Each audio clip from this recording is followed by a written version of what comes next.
Bien, hablando precisamente de la futura ciudad de Jerusalén, pues vamos a hablar un poquito de bienes raíces, ¿verdad? Ustedes saben, esos bienes raíces materiales, esa casa soñada, ¿verdad? Que pues desde un punto de vista terrenal puede ser algo que tú desearías tener, a lo mejor, no sé, un jardín muy amplio, un salón de juegos o un salón de eventos para que invites a más hermanos en tu cumpleaños y puedas compartir más con ellos. Y no estoy hablando de un castillo, de una mansión, simplemente una casa amplia, ¿verdad? Confortable.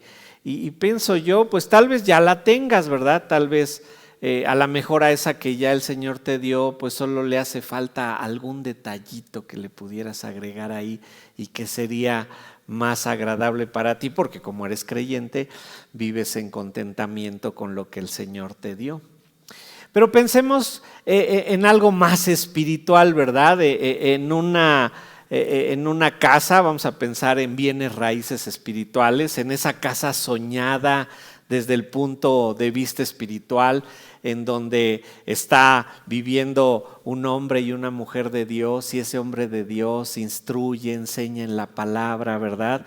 Y esa mujer de Dios es piadosa, y ambos están construyendo una familia que alabe y que adore al Señor. La mujer es como esa mujer virtuosa de Proverbios 31, los hijos son fieles al Señor y no tienes que andarlos carrereando para que vengan a la iglesia, y entonces esa es la casa ideal porque tu esposa está contigo, ella se siente segura contigo, se somete a ti, tú eres ese hombre de Dios que usa la palabra de Dios claramente para dirigir todo esto.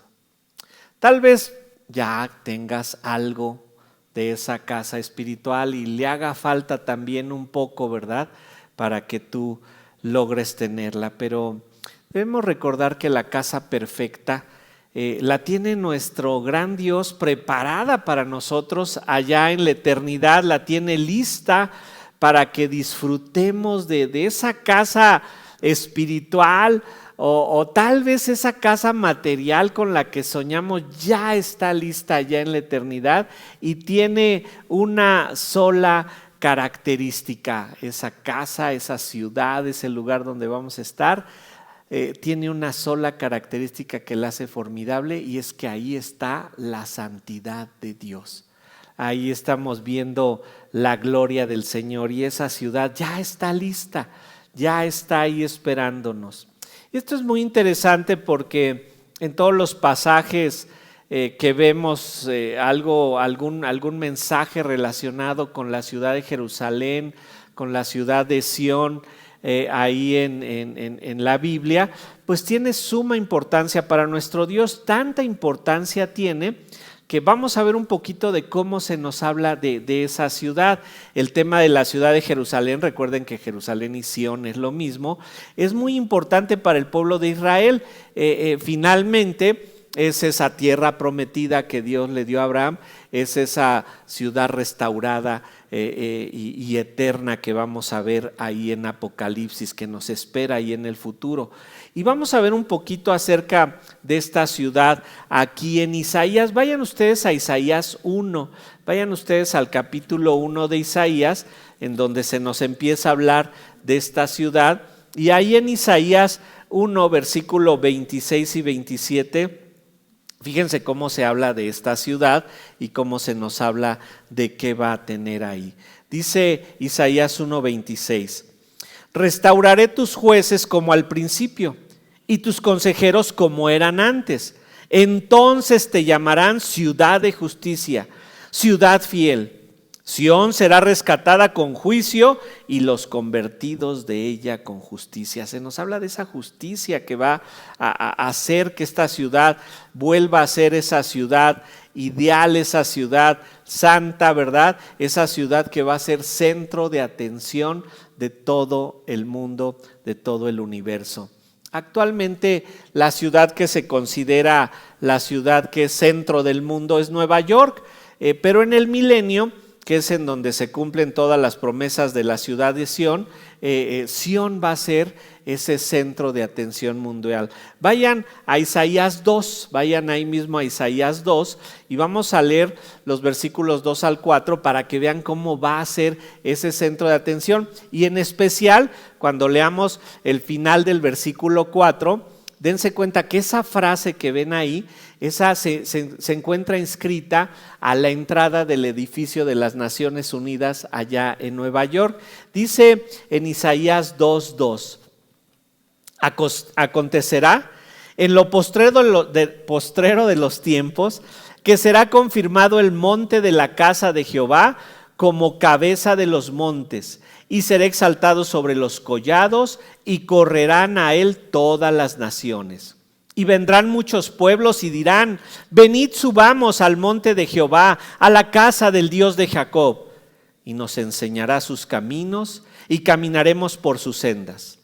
Porque de Sión saldrá la ley, y de Jerusalén la palabra de Jehová, y juzgará entre las naciones, y reprenderá a muchos pueblos, y volverán sus espadas en rejas de arado, sus lanzas en hoces. No alzará espada nación contra nación, ni se adestarán más para la guerra. Esa parte final, y volverán sus espadas en rejas de arado, de ahí al final, esa frase se encuentra ahí en la entrada de la sede de las Naciones Unidas en Nueva York, porque se tiene la idea de que esa es la vida ideal, una vida donde no haya pecado. Esta ciudad de Jerusalén o Sión va a ser reconstruida. Vayan ahí a Isaías 26. Isaías 26, estamos viendo la importancia que tiene esta ciudad. Dice ahí en Isaías 26, versículos 1 y 2, de cómo van a ser los muros de esta ciudad, y tienen una característica especial los muros. Vean Isaías 26, 1 y 2. En aquel día cantarán este cántico en la tierra de Judá. Fuerte ciudad tenemos, salvación puso Dios por muros y antemuro. Abrid las puertas y entrará la gente justa, guardadora de verdades. La promesa es que los habitantes, el pueblo de Israel, regresará a ella también para habitarla. Vayan ahí a Isaías 35. Vamos a Isaías 35, seguimos viendo la importancia de esta ciudad.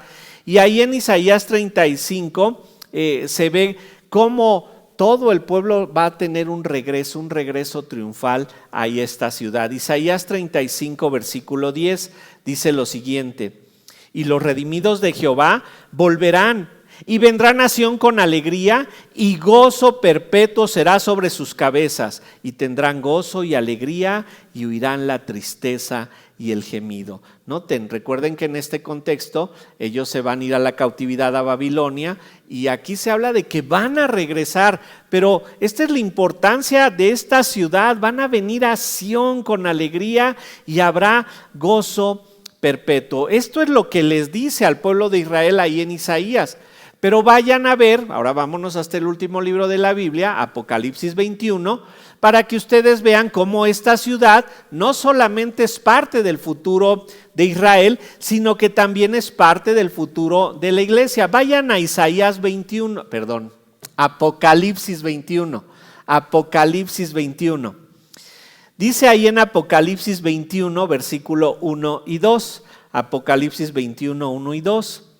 Vi un cielo nuevo y una tierra nueva, porque el primer cielo y la primera tierra pasaron, y el mar ya no existía más. Y yo, Juan, vi la santa ciudad, la nueva Jerusalén, descender del cielo de Dios, dispuesta como una esposa ataviada para su marido. Como sabemos, ¿verdad? Los babilonios destruyeron la ciudad de Jerusalén cuando se llevaron al pueblo cautivo a Babilonia. La destruyeron porque seguían teniendo cierta rebelión de los que no se llevaron cautivos y regresan a destruirla. Después de que el Señor estuvo sobre la tierra en el año 70, ¿verdad? Los romanos van a destruir también Jerusalén. De hecho, nos decía un arqueólogo que cuando dicen por aquí pasó Jesucristo, dicen, pues es más o menos 10 metros abajo de tanto destrucción que ha habido en la historia, que pues ya por donde caminó el Señor ya estuvo más abajo. Y algunos lugares nos decía que tienen incluso una profundidad mayor. Si ustedes han visto en la televisión a los judíos que se acercan a un muro que se llama el Muro de los Lamentos, y que ahí en unos papelitos meten sus oraciones o sus peticiones en las grietas del muro. Ese Muro de los Lamentos es lo único que queda en pie de lo que fue el templo de Salomón, y eso era el cimiento. Y si algún día logran ver, ahí cuando vean una imagen en la tele, vean las piedras con las que está hecho, y algunas tienen algún labrado. Bueno, porque de la destrucción traían piedras de otro lado y las usaban de cimiento, y sucedía que eran de otra ciudad que tenía algo ahí labrado o tallado. Bien, esta santa ciudad, la Nueva Jerusalén, va a ser reconstruida en su totalidad, y entonces vamos comprendiendo esta importancia. La ciudad de Sión, Jerusalén, es fundamental para todo el cumplimiento de las profecías, no solamente de Israel, sino también para la iglesia, como leímos ahí en Apocalipsis 21. El pueblo de Israel esperaba con ansias ver este cumplimiento. Es por eso que ahora Isaías nos lo plantea ahí en el capítulo 54. Recuerden que después del 53, en donde vimos al siervo sufriente, todo el 54 nos está dando motivos de alabanza. Y ahora el motivo de alabanza aquí es que esa ciudad va a regresar, esa ciudad va a tener justicia, esa ciudad va a tener el cumplimiento de todo eso, va a tener esa paz que todo mundo anhela. Será disfrutada en esta ciudad la paz, la justicia, la sabiduría, y por eso es que ahora se nos describe como una ciudad en donde abunda todo esto, y en especial la justicia.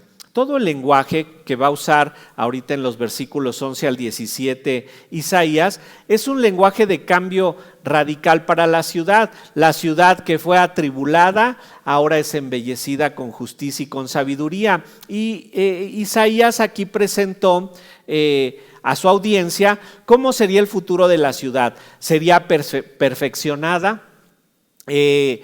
tendría certeza, sería una ciudad segura, sería una ciudad que sería fuente de salvación. Y este es el futuro de la ciudad de Jerusalén, sabiendo que esta ciudad es en el futuro el centro del despacho de la justicia perfecta de Jehová. Hoy en día debemos alabar a Dios porque Dios transformará la indignidad de esta ciudad en perfección. Dios transformará la ignorancia de esta ciudad en certeza. Dios transformará la inseguridad de esta ciudad en seguridad, ¿verdad? Dios transformará la condenación de la ciudad en salvación. Cuando la justicia de Dios se activa, Dios transforma la indignidad, Dios transforma la ignorancia, Dios transforma la inseguridad, y Dios transforma la condenación en cosas muchísimo mejores y más positivas. Entonces, de los versículos 11 al 17 vamos a ver estas transformaciones. Vamos a leer Isaías 54, 11 al 17. Isaías 54, versículos 11 al 17, en donde vamos a ver estas realidades. Dice ahí en Isaías 54, 11: pobrecita, fatigada con tempestad, sin consuelo, he aquí que yo cimentaré tus piedras sobre carbunclo, y sobre zafiros te fundaré. Tus ventanas pondré de piedras preciosas, tus puertas de piedras de carbunclo, y toda tu muralla de piedras preciosas. Y todos tus hijos serán enseñados por Jehová, y se multiplicará la paz de tus hijos. Con justicia serás adornada. Estarás lejos de opresión, porque no temerás, y de temor, porque no se acercará a ti. Si alguno conspirare contra ti, lo hará sin mí. El que contra ti conspirare, delante de ti caerá. He aquí que yo hice al herrero que sopla las ascuas en el fuego, y que saca la herramienta para su obra. Y yo he creado al destruidor para destruir. Ninguna arma forjada contra ti prosperará, y condenarás toda lengua que se levante contra ti en juicio. Esta es la herencia de los siervos de Jehová, y su salvación de mí vendrá, dijo Jehová. La justicia de Dios entonces aquí se va a manifestar en perfección, certeza, seguridad, salvación, y esto es lo que debe de motivar nuestra alabanza. Vamos a ver el primer punto. Dios transforma la indignidad en perfección. Dios transforma la indignidad en perfección, versículos 11 y 12 de Isaías 54. Dice ahí en el versículo 11 al inicio: pobrecita, fatigada con tempestad, sin consuelo. Está hablando de la ciudad de Jerusalén, está hablando de la ciudad de Sión. La forma en la que habla el Señor al pueblo de Israel nos muestra de manera triple cuál era su estado. Es pobrecita, fatigada y sin consuelo. La palabra pobrecita, puede ser también traducida como miserable. Es decir, es una ciudad que es miserable por todo lo que está viviendo. Esta era la condición de los miembros del pueblo de Israel y de la ciudad después de que Dios los ha pasado por disciplina. Esta es la condición en la que Dios puso al pueblo en humillación. Dios lo puso en opresión para que fueran capaces de reconocer la necesidad que tenían de Dios. Dios así los quería, humillados. Dios los quería con el rostro en el suelo para que pudieran reconocer lo que el Señor era. Dios los había llevado a ese estado y Dios los sacaría de ese estado tan deprimente. Ese es el estado, pobrecita, fatigada, con tempestad, sin consuelo. Recuerden todo lo que han tenido que pasar el pueblo de Israel. Y dice en la segunda parte del versículo 11, he aquí, recuerden esa frase, iná en el hebreo.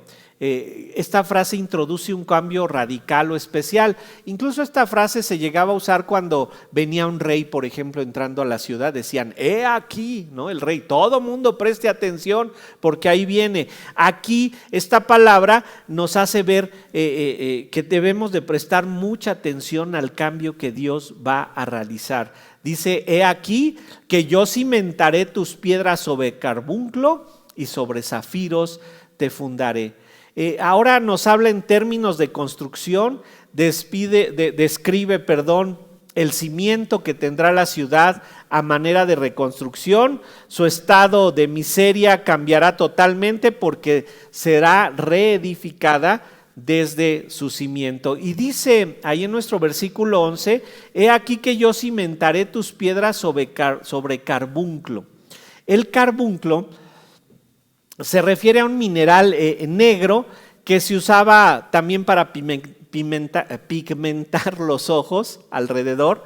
Si ustedes ven, por ejemplo, imágenes de egipcios, ¿verdad?, de aquella época, tanto mujeres como hombres llegaban a usar una sombra, algo negro, y el carbunclo era ese mineral, esa piedra con la que se hacía este adorno, y se decía que al mezclarlo con agua producía una especie de cemento muy duro. La idea es que este material que servía de adorno para los ojos, sobre todo en las mujeres muy ricas, en las mujeres de mucho poder económico, este material Dios lo usaría de cimiento. Vamos a segundo libro de los Reyes, en su capítulo 9 y versículo 30. Ahí vamos a ver el uso de este carbunclo como un maquillaje especial. Ahí en el segundo libro de los Reyes, capítulo 9, vamos a encontrar a una mujer Jezabel. Ustedes se acordarán un poco de esta mujer Jezabel que se casa con un rey y empieza a matar a los profetas y va en contra del Señor, pero muere su esposo el rey y levantan a otro rey y ella dice, pues fácil, voy a enamorar a este otro rey, ¿verdad?, para que siga yo en mi trabajo de destruir a los profetas. Y dice ahí en el segundo libro de los Reyes, capítulo 9, versículo 30, dice ahí, vino después Jehú, este es el nuevo rey, a Jezreel, y cuando Jezabel lo oyó, Jezabel es la asesina de profetas, se pintó los ojos con antimonio y atavió su cabeza y se asomó a una ventana. La palabra que se usa para carbunclo y antimonio es la misma, es ese material del que les estoy hablando. Y las mujeres ricas lo usaban de maquillaje, pero ahora el Señor dice, este va a ser el material que voy a usar para los cimientos de esta ciudad. La mezcla dice ahí que va a ser cimentada sobre carbunclo y sobre zafiros te fundaré. El cimiento va a tener zafiros. Esta es una piedra azul, el zafiro, que creen que también puede ser como una que se llama lápiz lazuli. Pero lo más interesante de esta piedra, lo más interesante de esta joya, es la forma en la que la Biblia habla de las joyas o de las piedras preciosas. Las joyas o piedras preciosas en la Biblia a veces tienen un sentido literal y a veces tienen un sentido figurado. Aquí estamos hablando de un sentido figurado, no es literal que va a haber zafiros ahí, sino que dice que el Señor eso que se estima precioso, eso que se estima valioso, lo va a usar de cimientos.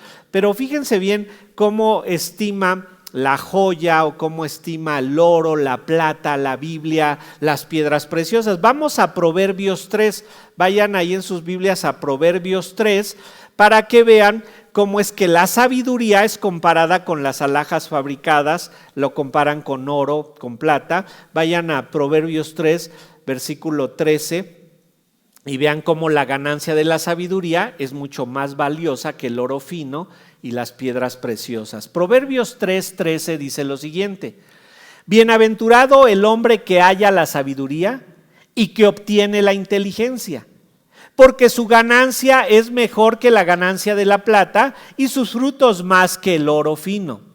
Más preciosa es que las piedras preciosas, y todo lo que puedes desear no se puede comparar a ella. Se dan cuenta aquí que la sabiduría se compara con las piedras preciosas porque en la mente del ser humano tenía mucho valor eso, pero aquí dice es mejor la sabiduría. También en Proverbios 31, ustedes conocen sobre todo las mujeres muy bien este pasaje, ahí en Proverbios 31 versículo 10, hablando de la mujer virtuosa y de su escasez sobre la tierra, dice que es como las piedras preciosas. Vean, Proverbios 31, 10 dice: mujer virtuosa, ¿quién la hallará?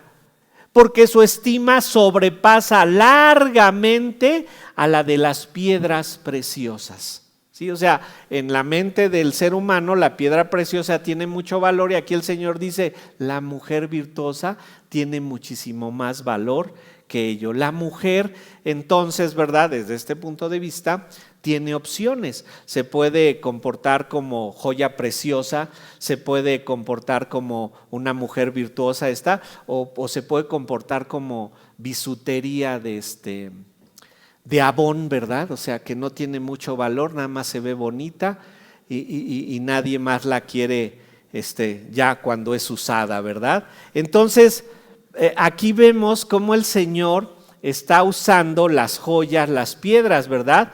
Proverbios 20:15, fíjense bien, otra comparación que hace con las piedras preciosas. Proverbios 20:15 dice, los labios bien informados nos dan ese valor. Proverbios 20:15, hay oro y multitud de piedras preciosas, mas los labios prudentes son joya preciosa. El lenguaje figurado nos lleva a ver que esta ciudad está fundada sobre la belleza que más vale, sobre lo que tiene verdadero valor: sabiduría, obediencia al Señor, comportamiento adecuado.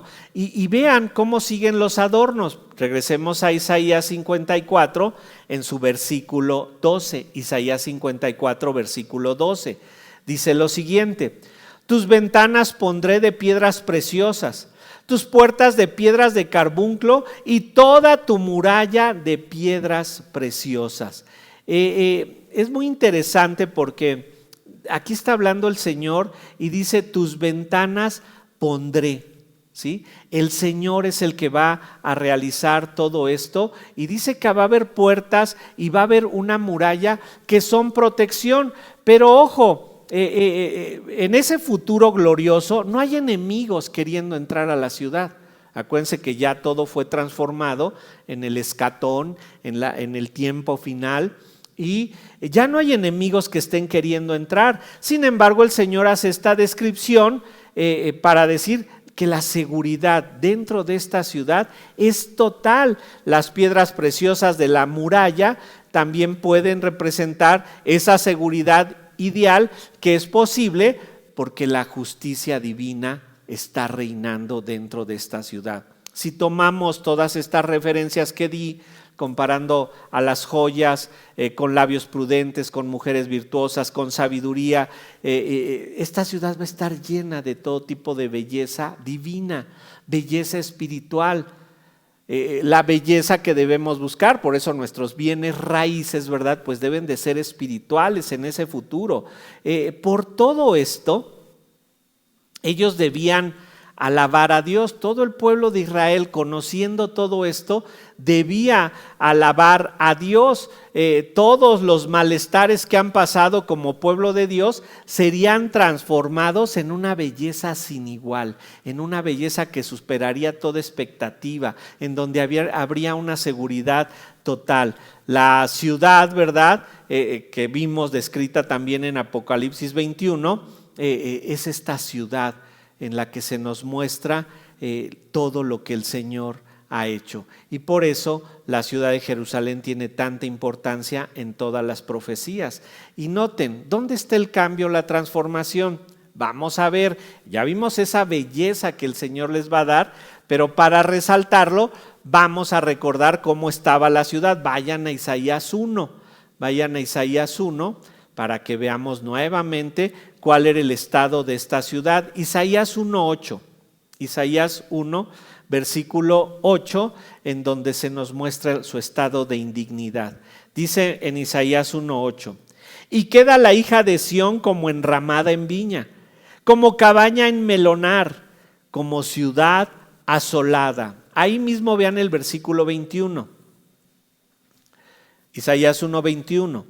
¿Cómo te has convertido en ramera, oh ciudad fiel? Llena estuvo de justicia, en ella habitó la equidad, pero ahora los homicidas. Dios interviene para hacer toda esta transformación. ¿Y cómo empezó interviniendo? Capítulo 53 de Isaías, manda al siervo sufriente, manda a Jesucristo para que sea el que otorga la salvación y haga posible todos estos cambios, ¿verdad? Esta ciudad indigna, Dios la hace perfecta. Esta ciudad nos espera. Esta ciudad transforma todo lo que vemos y conocemos hasta hoy. Esta ciudad es la ciudad en la que viviremos eternamente, una ciudad sin pecado, sin defectos, sin corrupción, sin enfermedad, sin delitos, sin escasez, sin problemas. ¿No anhelan todo esto? ¿No anhelan estar en esa ciudad? O sea, la ropa ya no va a ser problema, la salud no va a ser problema, nadie te va a querer quitar todo, nadie va a querer robarte nada, sino que va a estar la justicia total ahí. Del mismo modo que aquí es motivado el pueblo de Israel a la adoración, nosotros también somos motivados a esta adoración hacia nuestro gran Dios, por ese amor, por ese plan perfecto, por ese plan que llegará a ser una realidad, pero hasta que dejemos este mundo, no antes. O sea, no se aferren a este mundo y quiero vivir en completa felicidad en este mundo. No es cierto, aquí no se puede. Aquí está el pecado gobernando. Aquí está el pecado haciendo de las suyas y a veces nosotros cedemos ante él. Entonces, alabamos a Dios porque Él transforma una ciudad indigna en digna. Y ahora vamos a ver de los versículos 13 a 14 cómo es que Dios transforma la ignorancia en certeza. Versículos 13 y 14, Dios transforma la ignorancia en certeza. Dice ahí en los versículos 13 y 14, capítulo 54 de Isaías: y todos tus hijos serán enseñados por Jehová, y se multiplicará la paz de tus hijos. con justicia serás adornada, estarás lejos de opresión porque no temerás, y de temor porque no se acercará a ti. Aquí hay enseñanza y paz, son los dos elementos clave. Todo el adorno exterior, desde los cimientos, la muralla, corresponde a la belleza interior. Y la belleza interior, vean en dónde está. Todos tus hijos serán enseñados por Jehová. Ahí está la justicia que reina. Y fíjense, no es que Dios ahora no nos enseñe, sino que ahora somos desobedientes, porque a veces Dios nos está enseñando algo, Dios nos está diciendo algo y no lo queremos obedecer. Entonces, esto quiere decir que esa enseñanza de Jehová que va a reinar en la ciudad es lo que también va a dar belleza. Jesucristo habló de esto en Juan 6:45, vayan ahí, Juan 6:45. Juan registra las palabras que el Señor habló a los profetas y Jesucristo lo reafirma. Juan 6:45 dice: escrito está en los profetas, y serán todos enseñados por Dios. Así que todo aquel que oyó al Padre y aprendió de él, viene a mí. La razón de la belleza de los habitantes es debido a que el origen de su sabiduría es Jehová. La sabiduría que se va a estar aplicando en la ciudad es la sabiduría de Jehová. Recuerden, hoy sabemos que el Señor ya no nos enseña nueva revelación, el Señor ya no nos habla por visiones ni por sueños, el Señor nos ilumina para comprender lo que Él ya reveló en su palabra.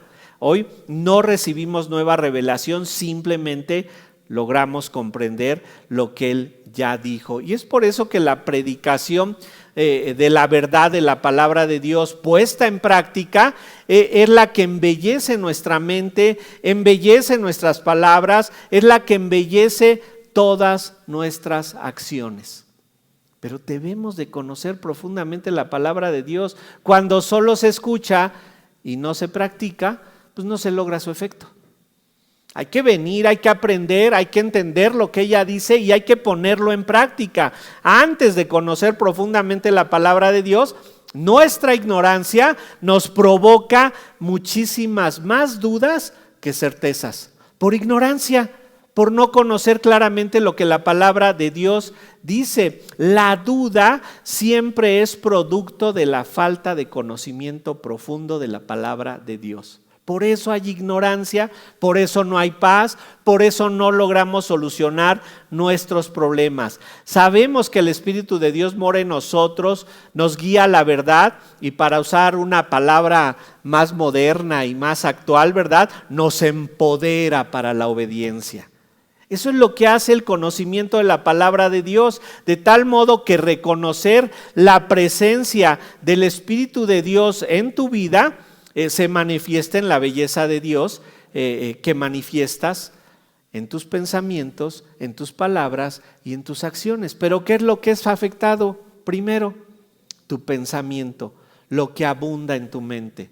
Cuando en tu mente abunda palabra de Dios, tus palabras hablan lo que deben de hablar y tus acciones son lo que deben de ser. La ignorancia es transformada por Dios en pura certeza cuando se vive ligado a Él por medio de su palabra, y esa transformación nos trae paz, pero una paz muy especial. Vayan a Filipenses 4 versículo 7. Filipenses 4 versículo 7. Esta es la paz que Dios nos quiere dar en todo momento por tener la certeza de lo que la palabra de Dios dice es una verdad para nuestras vidas. Filipenses 4:7.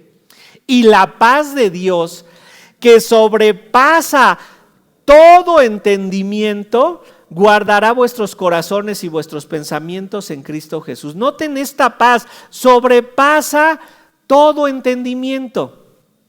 El ser humano natural, el que no conoce la palabra de Dios, el que no conoce a Dios, no puede tener esta paz. Pero noten cómo se produce esta paz en los corazones: conociendo más y mejor a Dios, conociendo con profundidad el pensamiento de Dios. No se trata de un conocimiento a la ligera. Por eso ven cómo hacemos la predicación, nos vamos versículo a versículo tomando los detalles, porque no queremos perder detalle del pensamiento de Dios. No podemos producir una vida de profunda obediencia con un mensaje superficial. Un mensaje superficial pues produce un cristianismo superficial, pero un mensaje profundo hace que los corazones sean transformados. Ahora, ¿vives atribulado por tus enfermedades? Ven a buscar a la palabra de Dios, ¿de qué te sirven?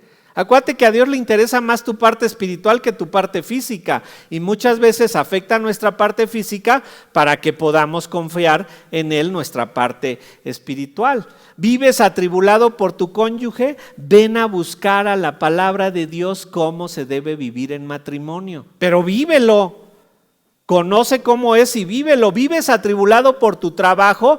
Ven a buscar en la Biblia para qué creó Dios el trabajo. Noten, decíamos del pueblo de Israel que Dios los humilló, los mantuvo humillados, y todas las tribulaciones que Dios manda a nuestra vida es para que estemos humillados delante de Él. ¿Tienes problemas con tu escuela, con tus padres, con tus hermanos? Ven a buscar en la palabra de Dios cómo solucionarlo. Cambia tu ignorancia por certeza. No vivas en esa ignorancia que tienes y que no sabes por qué Dios me mandó esto. Ven a la Biblia y te vas a dar cuenta que tu vida espiritual necesita ser cambiada, y por eso Dios está permitiendo todo esto. Vayan ustedes al versículo 14. A Isaías 54, versículo 14.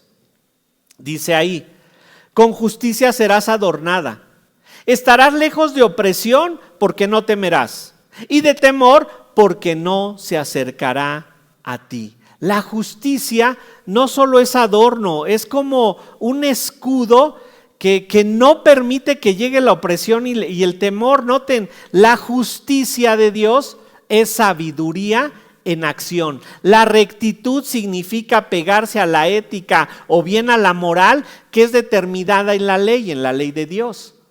Entonces, dice ahí que va a ser adornada con justicia. ¿Y dónde empieza todo esto? ¿Cómo es que empezamos a reconocer y a vivir esa justicia de Dios? Vayan al Salmo 145. Salmo 145, en su versículo 17, nos dice que todo lo que es Jehová es justicia y que sus obras deben de ser entendidas como misericordia hacia nosotros. Salmo 145, 17. Dice así: justo es Jehová en todos sus caminos y misericordioso en todas sus obras.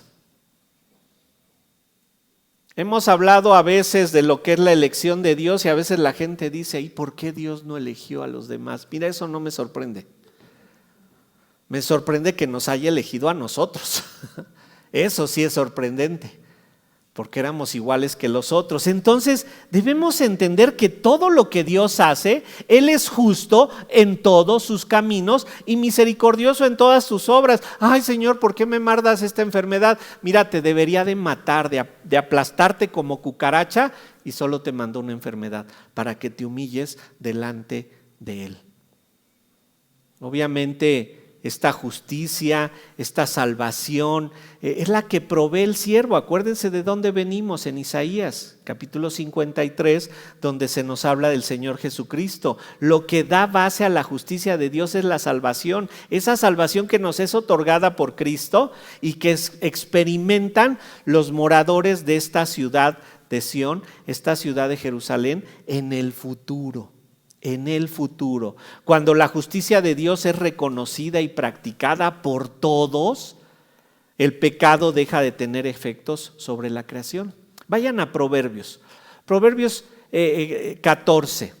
Allí en Proverbios 14 vemos el más grande beneficio para el pueblo de la justicia, los efectos de reconocer que la única justicia que hay es de parte de Dios y el pecado no prospera, y entonces la justicia tiene maravillosos efectos. Vean Proverbios 14, versículo 34. Proverbios 14, versículo 34 dice: la justicia engrandece a la nación mas el pecado es afrenta de las naciones. Bueno, nos habla mucho de los gobiernos, pero aquí nos dice que cuando la justicia abunda, cuando la justicia ahí se engrandece a la nación, de eso habla, de esa ciudad de Jerusalén. Ahora, noten, si unimos esto a los cimientos, que tienen una belleza excepcional por su amplia sabiduría, por todo lo que va a tener esta ciudad, tenemos el fundamento que regirá la ciudad de Dios.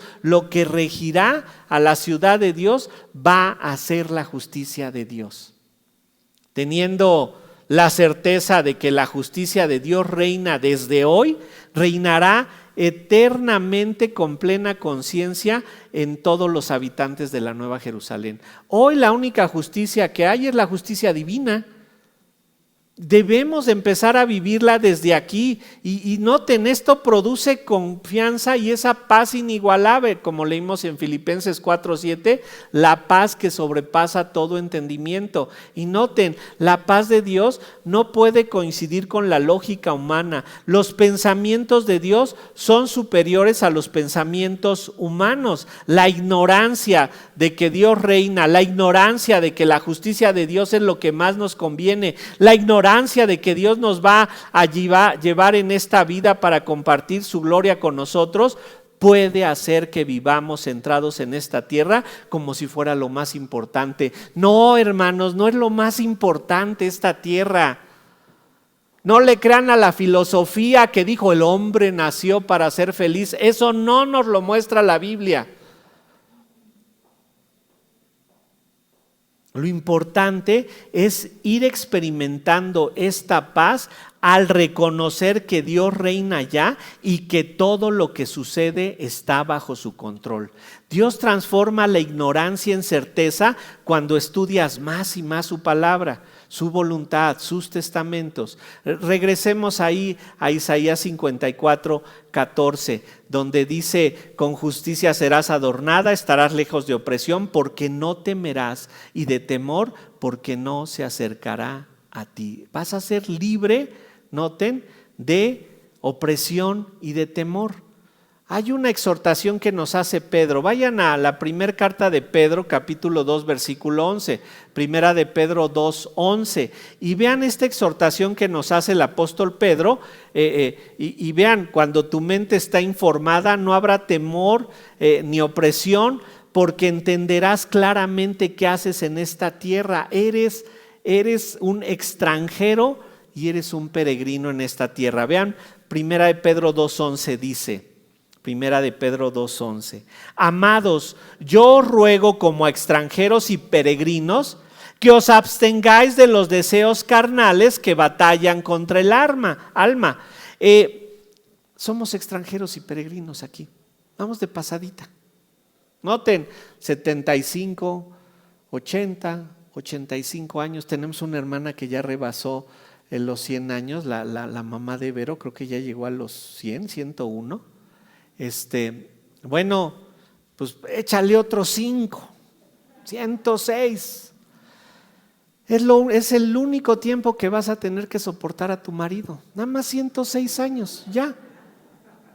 Se acabó. A tu esposa, ya. Es tiempo. Tus problemas, tu salud. Y se acaba y vamos a toda esta ciudad. Y aquí nada más eres extranjero y peregrino, vas de pasadita. Y está siendo afectado por el pecado de todos. Entonces ya vimos que Dios transforma la indignidad de la ciudad en perfección. Dios transforma la ignorancia en certeza para que puedas vivir. Y ahora vamos a ver en los versículos 15 al 17, en su primera parte, cómo Dios transforma la inseguridad en seguridad. Dios transforma la inseguridad en seguridad. Versículos 15 a la primera parte del 17. Dice ahí en Isaías 54: si alguno conspirare contra ti, lo hará sin mí. El que contra ti conspirare, delante de ti caerá. He aquí que yo hice al herrero que sopla las ascuas en el fuego y que saca la herramienta para su obra. Yo he creado al destruidor para destruir. Ninguna arma forjada contra ti prosperará y condenarás toda lengua que se levante contra ti en juicio. Noten, Dios transforma la inseguridad en seguridad. Si alguno conspirare contra ti, lo hará sin mí. El que contra ti conspirare, delante de ti caerá. La idea ya la desarrolló Isaías previamente. Vayan a Isaías 41 en su versículo 11. Isaías 41 en su versículo 11. Y dice así Isaías 41, 11. Hablándonos de esta seguridad total que está ahí, cómo va a ser restaurada, no va a haber ningún enemigo. Isaías 41, versículo 11. He aquí que todos los que se enojan contra ti serán avergonzados y confundidos. Serán como nada y perecerán los que contienden contigo. Buscarás a los que tienen contienda contigo y no los hallarás. Serán como nada y como cosa que no es, aquellos que te hacen la guerra. Porque yo, Jehová, soy tu Dios, quien te sostiene de tu mano derecha y te dice, no temas, yo te ayudo. Acuérdense que todos los enemigos de Israel Dios se los había mandado. Dios le había mandado a Babilonia, Dios le había mandado a los asirios. Cuando ellos no quisieron deshacerse de todos los pueblos de la tierra prometida, Dios dijo, ¿te los quieres quedar? Te los dejo para que te den más problemas. Pero unan todas las ideas y en ese tiempo escatológico la ciudad de Sión no va a tener enemigos. La seguridad está asegurada por el hecho de que antes los enemigos eran enviados por Dios. ¿Sí? O sea, todo era enviado por Dios al pueblo de Israel. ¿No me quieres obedecer? Ahí te vas a la cautividad, a Egipto. ¿No me quieres obedecer y no quieres sacar esos pueblos? Te van a atacar. ¿No me quieres obedecer? A Siria, que lo fuiste a contratar para que te defendiera, ahora va a ser tu enemigo.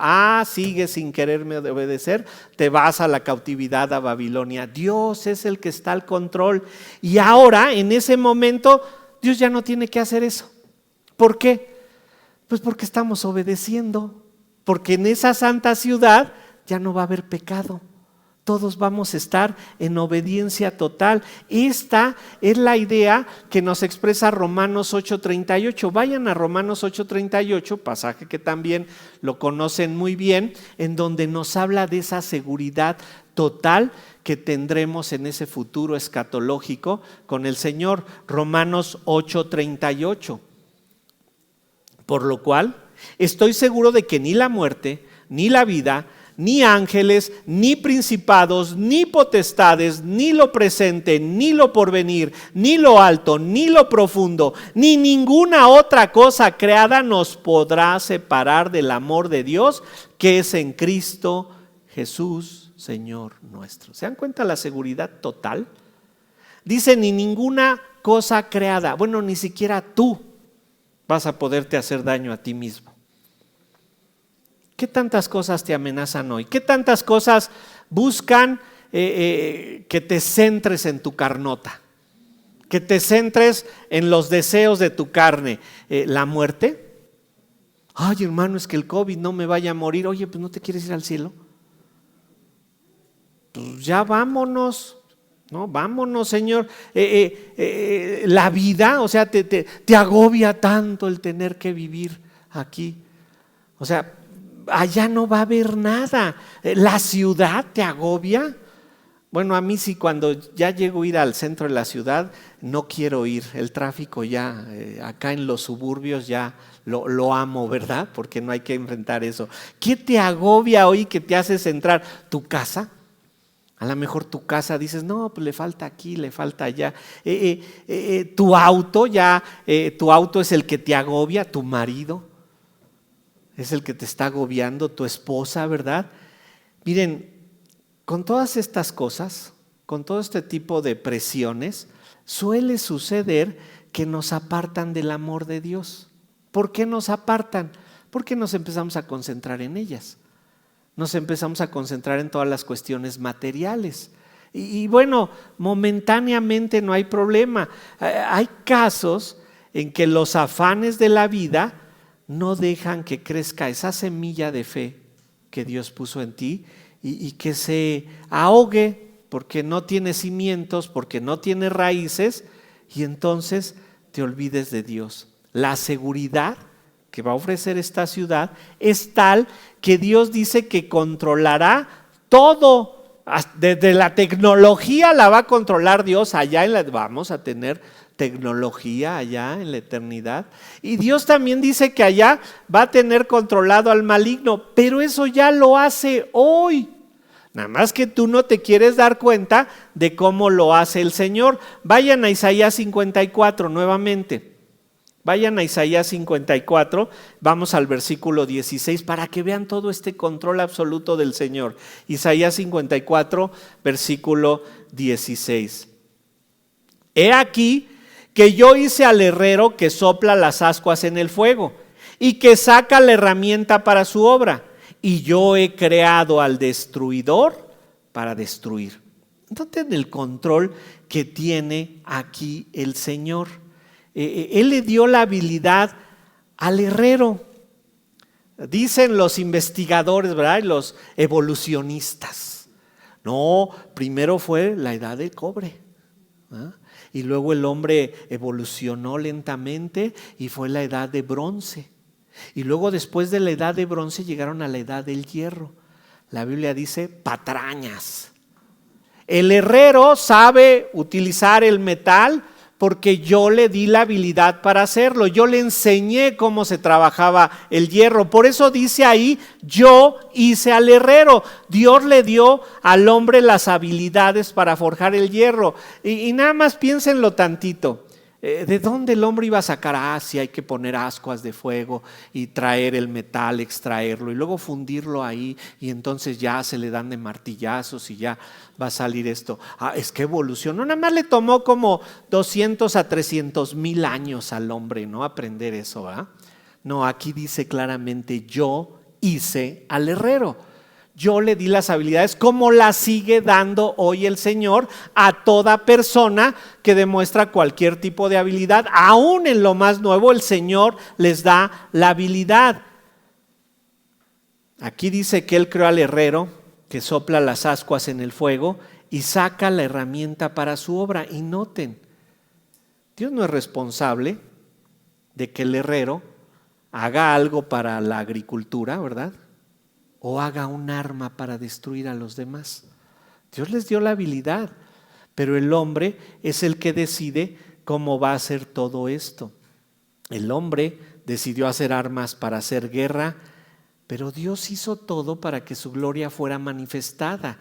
Dios no dejó que el hombre evolucionara. Dios le fue marcando los tiempos porque Dios los tiene trazados de manera precisa, ¿verdad? Y dice en nuestro versículo 16, Isaías 54, 16, primero dice yo hice al herrero y después dice yo he creado al destruidor para destruir. ¿De quién está hablando del destruidor para destruir? Bueno, es una declaración que antes de pensar en qué persona es o quién es ese destruidor, nos habla de la soberana intervención de Dios para toda su creación.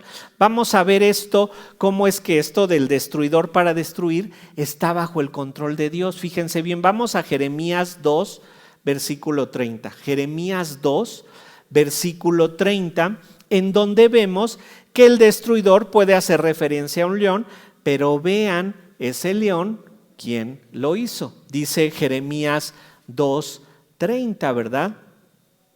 En vano he azotado a vuestros hijos, no han recibido corrección.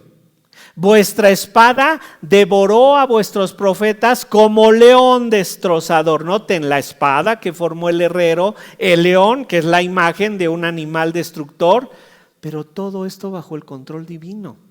Vayan al primer libro de Crónicas en su capítulo 21, para que vean que también el destructor o el destruidor puede hacer referencia a un ángel que está bajo el control del Señor. Primer libro de Crónicas, capítulo 21, versículo 12.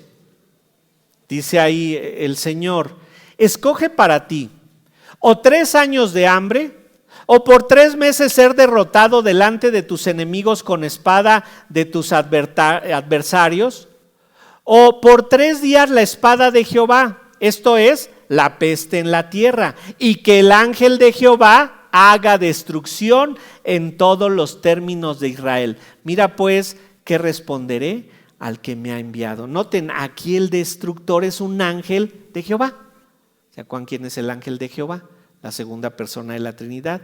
Y dice: ¿prefieres que te mande a mi ángel para destrucción? Entonces, cuando dice en Isaías 54:16, he creado al destruidor, nos está marcando que está todo bajo ese control de Dios. Vean ahí mismo en 1 Crónicas 21:15. 1 de Crónicas 21:15. Y envió Jehová el ángel a Jerusalén para destruirla.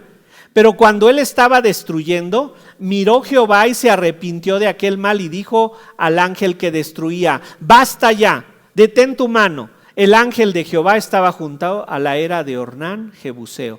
Aquí vemos cómo el ángel del Señor está llevando a cabo destrucción. ¿De qué nos habla aquí en el versículo 16 del capítulo 54? El Señor tiene control de todo. Él hizo al herrero, Él hizo al destruidor, y estos destruidores son para eso. Pero es muy interesante que dice: yo hice al herrero, yo he creado. En ambos casos está el Señor ahí interviniendo, y la palabra que se usa ahí para hacer o crear es bará. Esta palabra bará en el hebreo es la palabra que se usa en Génesis 1:1. Ustedes se acuerdan bien de Génesis 1:1. En el principio creó Dios los cielos y la tierra. Ese creó Dios es la misma palabra que está aquí, hablándonos de toda esa intervención que está haciendo Dios de manera continua. Así que date cuenta que todos tus problemas, todo lo que te pasa está controlado por Dios. Y Dios lo manda para que pienses en bienes raíces espirituales, para que pienses en la eternidad gloriosa que vas a tener.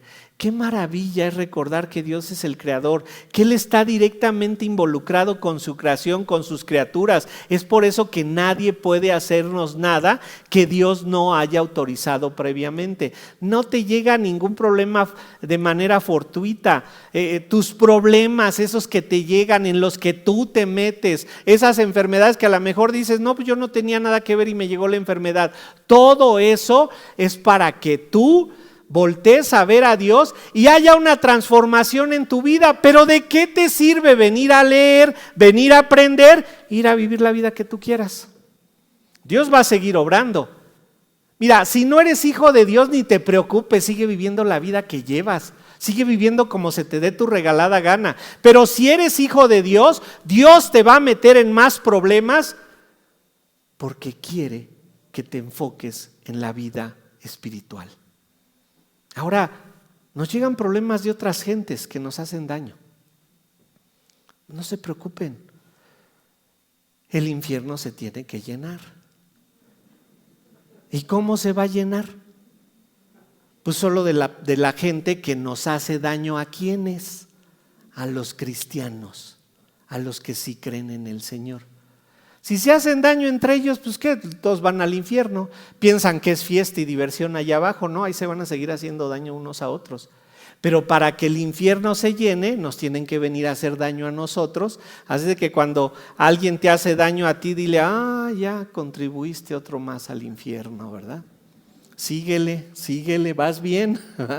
Te lo estás ganando. El infierno se tiene que llenar. Y noten, de esos malos que deliberadamente, que de manera voluntaria deciden hacer mal a los hijos de Dios. La cercanía a su palabra, la cercanía a la iglesia nos fortalece todos los días. Todos los días, cuando tenemos como prioridad saber más cómo es que Dios transforma y transforma todo para nuestro bien.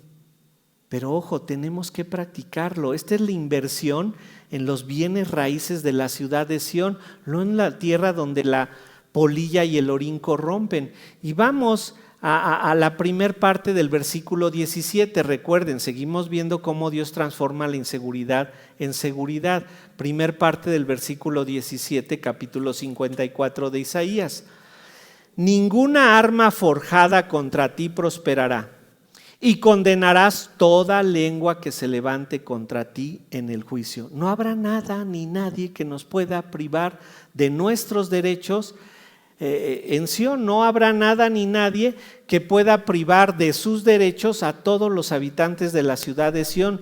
Nuestro Señor garantiza esa seguridad eterna a todos los habitantes de Sión. Pero ojo, eso también lo hizo el Señor para con la iglesia. ¿Se acuerdan en el diálogo que tiene el Señor con Pedro, Mateo 16, 18? En Mateo 16, 18 el Señor le dice a Pedro: y yo también te digo que tú eres Pedro, y sobre esta roca edificaré mi iglesia, y las puertas del Hades no prevalecerán contra ella. Esa bendición la tenemos ya. No hay nada que pueda ir en contra de la iglesia. A veces nosotros somos los que vamos en contra de la iglesia, ¿va? No vaya a ir yo y me contagie. Pero sí, al cine sí, pues en ese sí hay sana distancia. Sí, Plaza Satélite y Plaza Galerías y Plaza de aquí, de allá. No, ahí sí, pues nos toman la temperatura cuando entramos. Pero la iglesia no, me puedo contagiar, ¿verdad? La iglesia ha sido protegida por el Señor. Nada va a hacer daño. Y ya que los hijos de Sión, los habitantes de Sión, serán enseñados por Jehová, no habrá lengua que no hable de paz. Pero en el caso remoto de que alguna lengua hubiera que intentar hablar en contra de la santa ciudad de Sión, dice ahí: condenarás toda lengua que se levante contra ti en el juicio. Noten, el Señor transforma la indignidad de la ciudad en perfección. Dios transforma la ignorancia en certeza. Dios transforma la inseguridad en esta seguridad total. Y finalmente, en la última parte del versículo 17 de Isaías 54, vean: esta es la herencia de los siervos de Jehová, y su salvación de mí vendrá, dijo Jehová. Él transforma la condenación en salvación. Dios transforma la condenación en salvación. Y noten, estos bienes raíces celestiales o espirituales no se adquieren con dinero, no se ganan por méritos propios. Como dice ahí, esta es herencia. No hay manera en la que tú contribuyas o estés haciendo algo para lograr eso. Dios te lo va a dar. Dios lo va a otorgar solamente por herencia. Una herencia está sujeta a un testamento y se hace realidad cuando muere el testador. Como ven, el término siervo ahora está en plural. Dice: esta es la herencia de los siervos. El siervo del capítulo 53 hace posible que haya muchos siervos en el capítulo 54, y por eso habla de muchos que reciben la salvación. La obra de un siervo hace posible el nacimiento espiritual de muchos siervos. Y dice al final del versículo 17: y su salvación de mí vendrá. Esta es la salvación que quiere dar Dios. Esta es la herencia que tenemos. Por eso enfócate en la eternidad, no te enfoques aquí. Eso lo hemos estado oyendo y oyendo constantemente. La salvación o su justicia proviene de Él. Pero vean cómo acaba el versículo 17. Dijo Jehová. Esta es la certeza. Él lo ha dicho, así va a suceder. Tan seguro es el cielo en la eternidad como el infierno también a todos los que se oponen a Él. Qué maravilloso es saber que Dios, pudiendo condenar a toda la humanidad por los siglos de los siglos, a todos, Él decidió salvar a algunos solo porque así lo quiso. Solo porque Él así lo quiso. ¿Te das cuenta? Estábamos condenados a la muerte eterna y por su gracia nos salvó. No lo merecíamos. No había algo bueno en nosotros como para poner por obra la justicia de Dios. Y Él todavía nos da su espíritu para que lo obedezcamos. sería muy triste que alguien pensara que está pagando su entrada al cielo. Será muy triste que alguien pensara que puede hacer algo para adquirir un bien inmueble en la eternidad. Solo se puede recibir por herencia, y esta herencia no está sujeta a un juez que la valide. La vamos a recibir porque Dios así lo dijo y Él lo garantiza. Debemos alabar a Dios porque tenemos seguridad, porque tenemos paz con Él, porque tenemos justicia. Nuestra alabanza debe de ser continua, nuestra alabanza debe de ser en obediencia, nuestra alabanza debe de ser en servicio, nuestra alabanza debe mostrar que comprendemos todo lo que Él ha hecho por nosotros y mostrar que comprendemos que no había otra manera de alcanzar la salvación sino solamente por gracia. Por eso es herencia. No pretendamos comprar algo que solo se recibe por herencia, no pretendamos comprar la gracia. Si quieres invertir en bienes raíces, invierte en los bienes raíces espirituales que están en el cielo, ya que se reciben solo por herencia. Invierte en la salvación en esta vida. Vivamos una vida de agradecimiento a Dios 24 horas al día. Inclinemos nuestro rostro.